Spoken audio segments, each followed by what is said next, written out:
Leon Dozan menginap di sel tahanan, sang adik mengirimkan surat.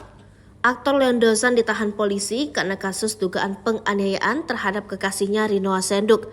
Selain itu, putra aktor Willy Dozan melakukan penghinaan terhadap institusi Polri. Setelah Leon Dozan mendekam di sel tahanan dan mengirim surat kepada sang kakak, hal itu diketahui saat sang adik menyambangi sang kakak ke Polres. Hal tersebut diketahui lewat tayangan YouTube Intens.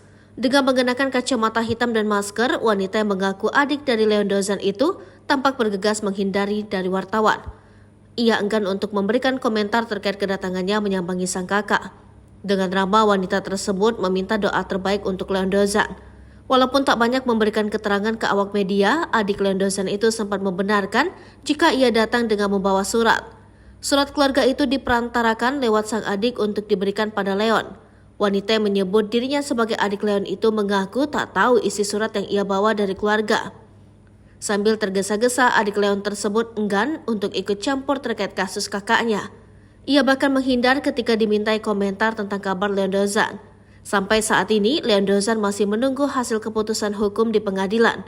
Walaupun begitu, Leon kini sudah ditetapkan sebagai tersangka penganiayaan. Sebelumnya, lelaki 26 tahun itu telah dilaporkan kekasihnya yang bernama Rinoa Senduk usai beberkan video dan foto kekerasan Leon. Rinoa dan keluarga kekeh untuk menindak kasus ini usai 2 kali Leon melakukan kekerasan.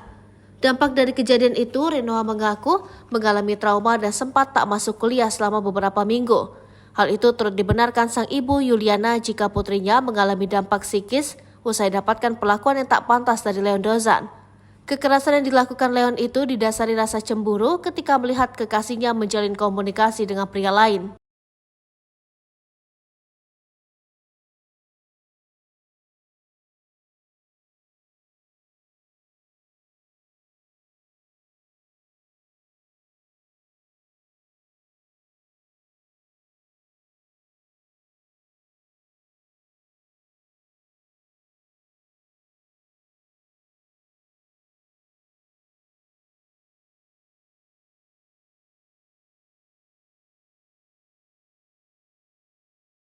Download Tribun X sekarang, menghadirkan lokal menjadi Indonesia.